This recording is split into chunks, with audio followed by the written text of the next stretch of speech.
Imaginez que vous soyez pris au piège d'un cauchemar, sans pouvoir échapper à la personne qui vous harcèle. C'est ce qu'a vécu Shanna Gris, 19 ans. Après des mois de traque et de harcèlement, Shanna avait l'impression de n'avoir nulle part où aller. Son petit ami, Michael Lane, avait refusé de la laisser tranquille après la fin de leur relation secrète et intermittente, et s'était mis à la suivre dans ses moindres faits et gestes.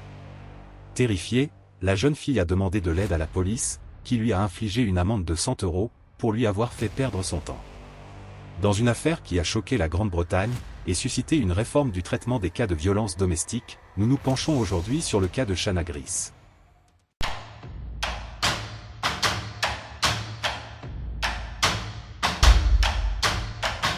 Bonjour et bienvenue sur Sueur Froide. Pour soutenir la chaîne, vous pouvez liker, commenter et partager.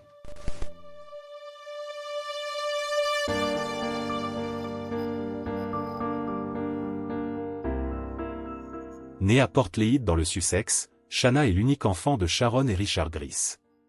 Elle fréquentait l'école de Hove Park, lorsqu'elle rencontre et entame une relation avec l'un de ses camarades de classe, Ashley Cook. Après la fin de leurs examens à l'été 2015, la paire parlait avec enthousiasme des prochaines étapes de leur relation, et ils avaient même commencé à économiser, pour un éventuel mariage. C'est à cette époque, que Shanna a commencé à chercher un emploi, et en peu de temps, elle s'est retrouvée à se préparer pour son premier jour de travail en tant que réceptionniste, chez Brighton Fire Alarm. Elle apprend rapidement les ficelles du métier, et excelle dans son nouveau rôle.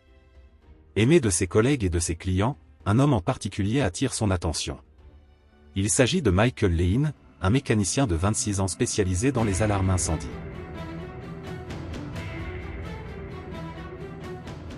Michael Lane avait grandi dans la même région, et était bien connu des habitants pour toutes les mauvaises raisons.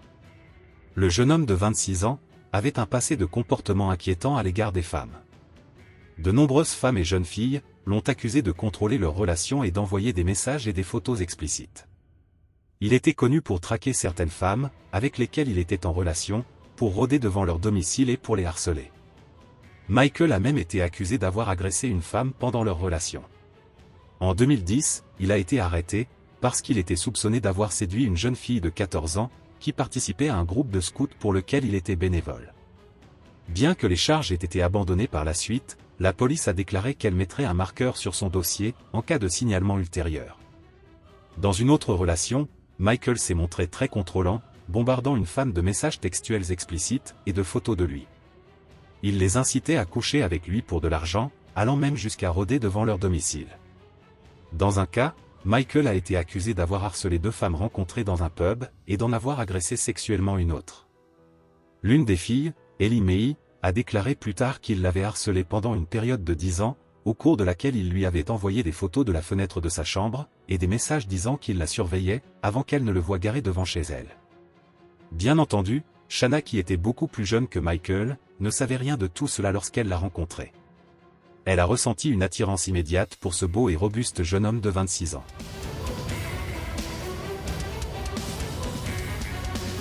Au fil du temps, les choses ont évolué et le couple n'a pas tardé à entamer une relation clandestine, alors même qu'elle était encore en couple avec Ashley Cook. Au début, les deux s'entendent bien.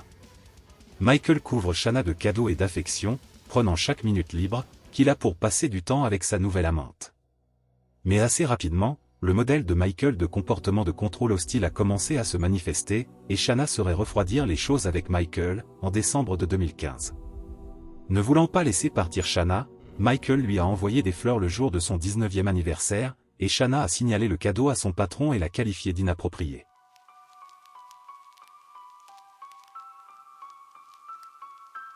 Quelques jours plus tard, Shanna est retournée à sa voiture, et a découvert que ses pneus avaient été crevés. Alors qu'elle réfléchissait à ce qu'elle allait faire, Michael est apparu à l'improviste et lui a proposé de les changer pour elle. Shanna savait que c'était lui qui avait détruit les pneus. Après l'incident, elle s'est efforcée de l'exclure complètement de sa vie. Furieux d'avoir été réprimandé, Michael a décidé de passer à l'étape suivante, et de dévoiler leur relation secrète en laissant un mot sur la voiture d'Ashley Cook, cher H. Shanna t'a trompé et te trompera toujours. Bonne année. La voiture a également été marquée de bosses et de longues éraflures faites avec des clés. Ashley était furieux contre Michael et voulait protéger Shanna, mais le harcèlement n'a fait que s'intensifier à partir de là. Shanna, qui vivait alors dans un bungalow, à Christory Road Miloak, avec 2 colocataires, a commencé à remarquer que Michael se tenait devant chez elle et l'attendait le matin. Piégée, Shanna se réveillait avec un sentiment d'impuissance, sachant que s'il n'était pas devant chez elle, il l'attendait au travail. Lorsque les incidents se sont accumulés, dont un où il l'a frappé avec des clés de voiture, Shanna s'est tournée vers la police du Sussex pour obtenir de l'aide. Le 8 février 2016, elle a dénoncé Michael pour harcèlement. Shanna a dit à la personne chargée de traiter l'appel, « Je ne sais vraiment pas comment commencer cette conversation, mais je pense que je suis harcelée. » Les agents ont pris son rapport, mais Shanna a omis certains détails en disant à la police que Michael était simplement un collègue qui avait mal interprété les paramètres de leur relation et qui était devenu obsédé par elle. Après avoir pris connaissance de son rapport, la police s'est rendue sur le lieu de travail de Shanna et s'est entretenue avec le responsable des ressources humaines. Le policier lui a dit qu'il s'inquiétait pour la sécurité de Shanna. Mais la police n'a pris aucune autre mesure à l'encontre de Michael, invoquant le manque de preuves, et l'a simplement averti de ne plus s'approcher de la jeune femme de 19 ans.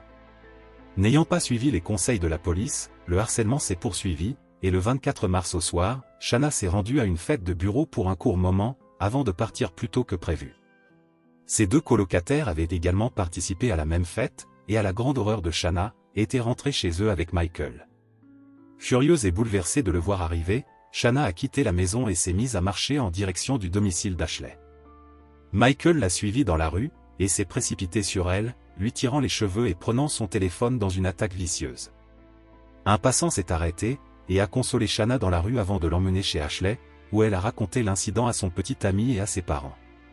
La police a été appelée, et le lendemain Trevor Godfrey, agent de la police du Sussex, s'est présenté au domicile pour prendre une déposition, rompant le protocole. Ashley a été autorisée à rester dans la chambre avec Shanna pendant qu'elle racontait les événements de la nuit précédente. De ce fait, Shanna a omis de mentionner dans sa déposition les détails de sa relation avec Michael, et a demandé à la police d'éloigner Michael d'elle. Cependant, lorsque Michael a été interrogé, il a produit des textos entre lui et Shanna, qui ont conduit les policiers à croire qu'ils avaient une relation.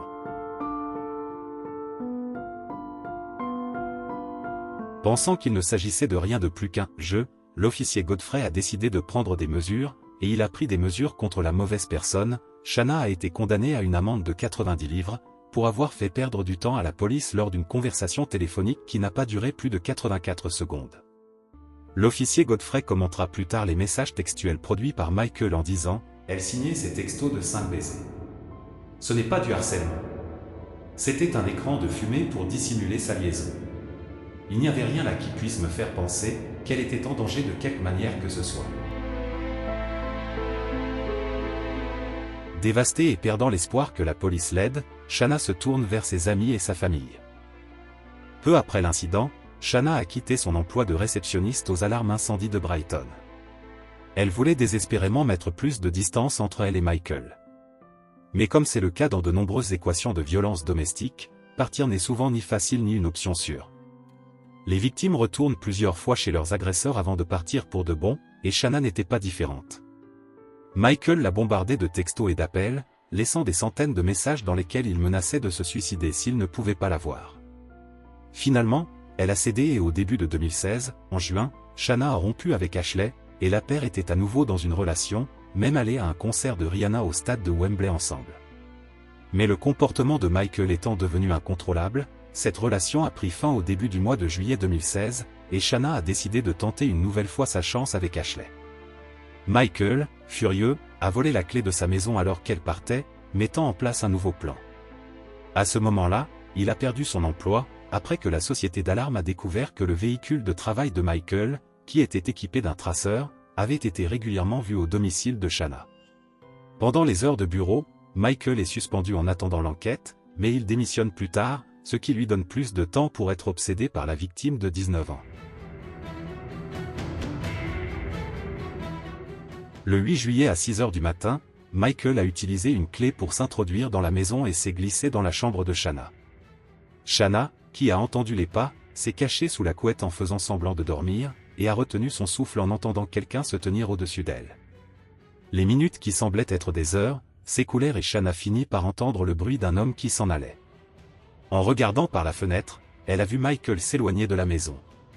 Pensant que la police ne la croirait pas si elle le signalait, Shanna a commencé à rassembler ses propres preuves, en appelant Michael pour le confronter aux événements de ce matin-là. L'appel entre Michael et Shanna s'est poursuivi, jusqu'à ce que Shanna dise à Michael qu'elle était très en colère contre lui, qu'il ne pouvait pas voler des biens et s'attendre à ce qu'elle soit d'accord avec cela.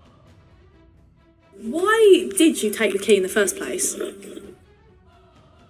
I wanted to see you and be talking to you, and I knew you wouldn't let me in otherwise. Yeah, but that's not good because it's putting us in danger. You could have flipped at any point. It's out of order. Yeah, I know. I just don't want any trouble. Well, just as long you just don't do it again. And if you come near the house again, I won't come near the house again. I won't contact you again. Okay? I think that's best. Michael semble alors s'effondrer, et avoue à Shanna que quelque chose ne tourne pas rond dans sa tête, qu'il ne sait pas ce que c'est, mais qu'il a l'impression qu'il doit trouver une solution sous peine d'être enfermé. La discussion se termine avec Michael implorant Shanna de ne parler à personne de l'incident, disant qu'il ne voulait pas que tout le monde en ville soit au courant de ce qu'il avait fait. Après l'appel, Shanna a immédiatement contacté la police et Michael a été arrêté, soupçonné d'avoir volé une clé, et a reçu un avis d'exécution de la police pour harcèlement. Malgré cela, Shanna était toujours considérée comme à faible risque par les autorités, et aucune aide supplémentaire ne lui a été proposée. Michael a continué à faire monter les enchères, et 2 jours plus tard, le 10 juillet, Shanna a de nouveau appelé la police du Sussex pour signaler une série d'appels qu'elle avait reçus, et qu'elle pensait avoir été passés par Michael, lors de l'un de ces appels. Elle avait répondu et entendu une forte respiration au bout du fil.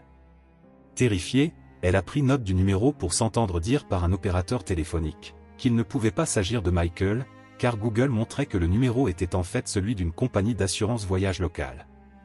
En réalité, il s'agissait du numéro de téléphone fixe de Michael. Bien que la police l'ait découvert quelques jours plus tard, aucune mesure n'a été prise à son encontre.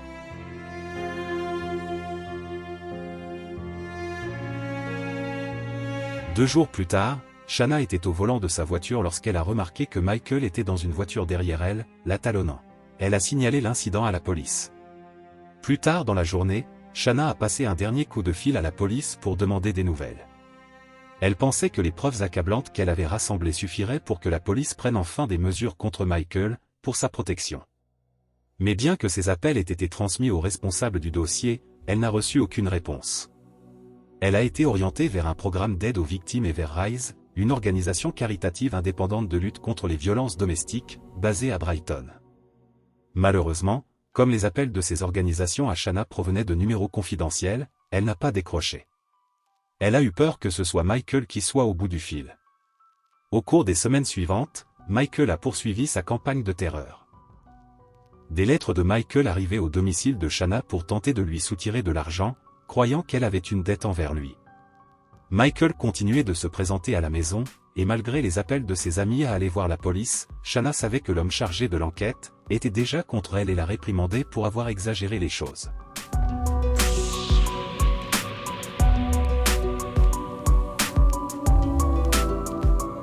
Le 23 août 2016, Shanna a rencontré Michael dans un hôtel de Hove. Ils ont discuté de leur relation et de ce qu'elle avait traversé, et Shanna a dit à Michael que c'en était assez, et qu'il devait la laisser tranquille.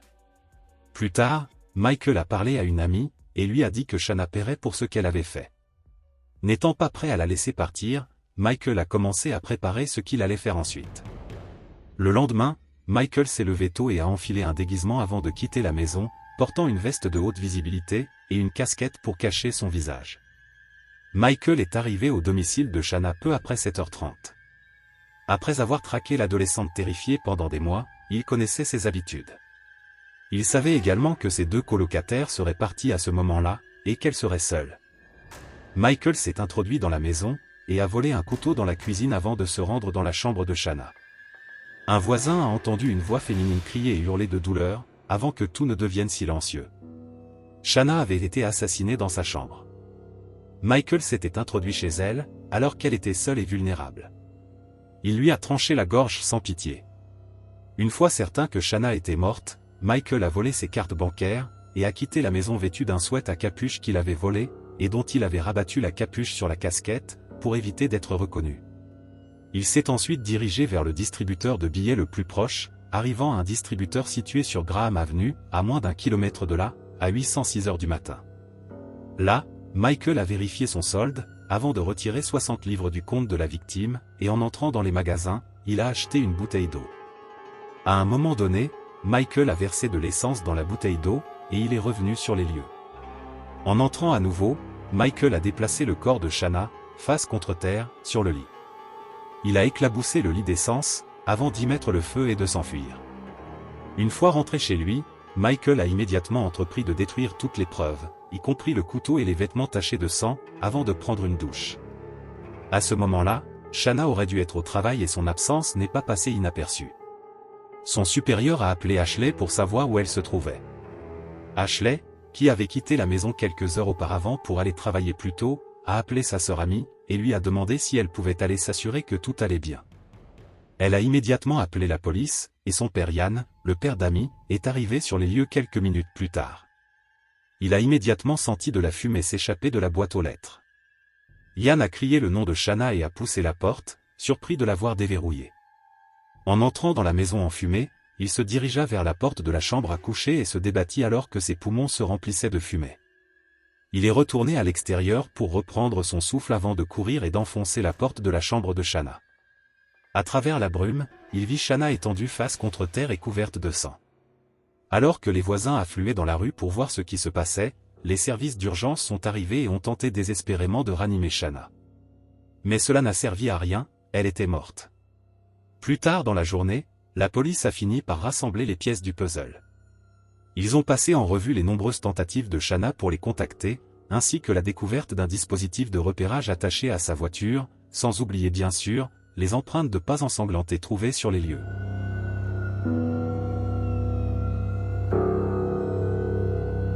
Michael a été arrêté sur son lieu de travail, à l'arrivée de la police, peu après 13h50. Il était en train de mettre une roue de secours à l'arrière d'une Audi, et il a agi comme s'il ne pouvait pas croire ce qu'il entendait. Lorsque Michael a été interrogé, il a affirmé ne rien savoir. Michael a expliqué aux inspecteurs que le matin du meurtre de Shanna, il s'était réveillé, avait pris une douche et était allé marcher de son domicile de Thornhill Rise jusqu'à un McCall's local, pour acheter une bouteille d'eau. À son retour, il a pris une autre douche, reconnaissant que c'était le jour le plus chaud de l'année et qu'il était en sueur. Après s'être douché et avoir enfilé ses vêtements de travail, il s'est rendu au magasin McCall's de Graham Avenue, où il a vérifié un billet de loterie de la veille. Après cela, Michael a déclaré aux inspecteurs qu'il était resté assis à attendre un rendez-vous chez le dentiste. Il s'est arrêté chez sa grand-mère, et a parlé à son père, puis à un ami qui travaillait à l'étranger. Malheureusement, il n'y avait pas suffisamment de preuves pour inculper Michael d'un quelconque délit, et il a été libéré sous caution dans l'attente d'un complément d'enquête. Les agents de Brighton and Hove ont mené des enquêtes approfondies à Milwaukee, et dans les zones entourant les maisons de Michael et Shanna. Certaines d'entre elles ont fourni des informations essentielles à l'enquête.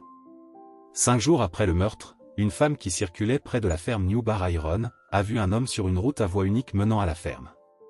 Elle l'a reconnu comme quelqu'un qui avait été présenté dans les journaux comme un suspect. Elle a contacté la police et des recherches ont été entreprises dans la région. Les agents ont trouvé une paire de baskets blanches Long des Hills, sur le côté gauche de la haie, sur le chemin menant à la nouvelle ferme. Le sang trouvé sur les baskets correspond à celui de Shanna. La semelle des baskets correspondait également à une empreinte de pas ensanglantée, trouvée sur le pas de la porte sur les lieux du crime.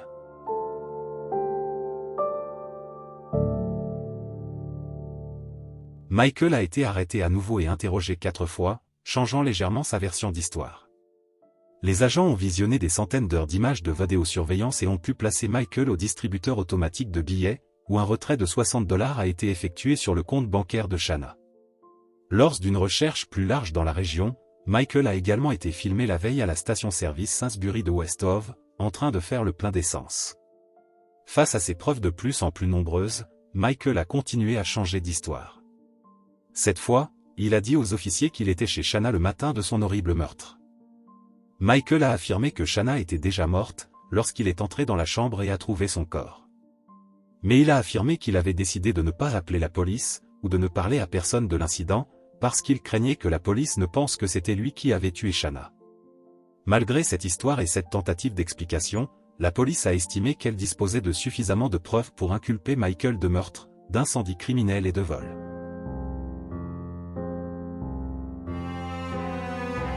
Au cours de son procès de 2 semaines, qui s'est déroulé à la Lewes Crown Court, en mars 2017, Michael et son équipe de défense continuent de soutenir qu'il avait simplement trouvé Shanna de cette façon, et qu'il n'y était allé ce matin-là, que pour s'assurer qu'elle ne le contacterait plus. Tout au long des audiences, il a clamé son innocence et affirmé qu'il n'avait fui les lieux, que parce qu'il avait peur que la police le soupçonne.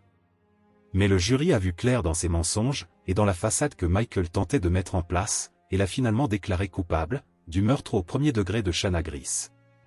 Le lendemain, lors de la prononciation de la sentence, le juge Green, qui présidait l'audience, s'est adressé directement à Michael et a déclaré: Selon moi, il s'agit d'un meurtre commis avec une grande préméditation.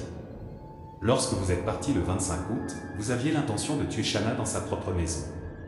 Vous saviez où vous trouveriez l'arme du crime, dans la cuisine de Shanna. Et cela faisait partie de votre plan d'utiliser ce couteau.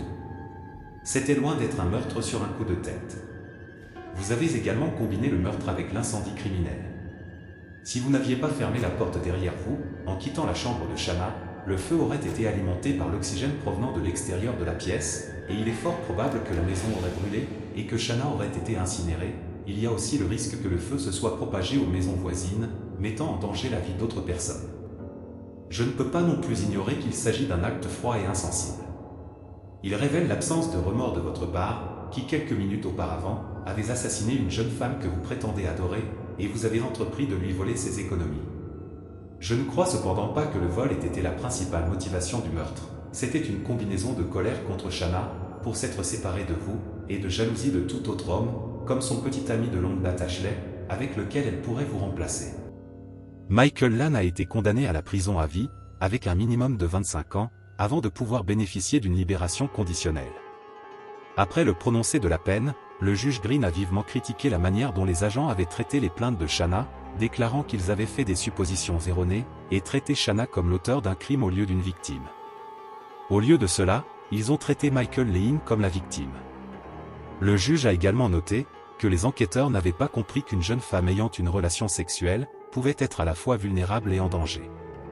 À la suite du procès pour meurtre, la police Watchdog a mené une enquête de 2 ans sur le traitement de l'affaire, par la police du Sussex, qui a abouti à l'ouverture d'une enquête sur 13 membres du personnel de police pour faute professionnelle, et sur un pour faute professionnelle grave.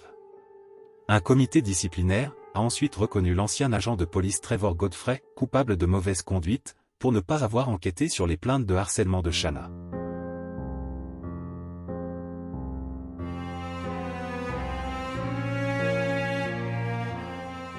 Les parents de Shanna ont exprimé leur conviction que le manque de formation, de soins et l'attitude négative de la police à l'égard de Shanna ont contribué à sa mort tragique. Si vous avez trouvé cette histoire passionnante, n'oubliez pas d'aimer la vidéo, de commenter ci-dessous et de vous abonner à la chaîne. En sortant, n'oubliez pas d'appuyer sur la cloche de notification, afin de rester informé à chaque fois que nous révélons une nouvelle affaire choquante.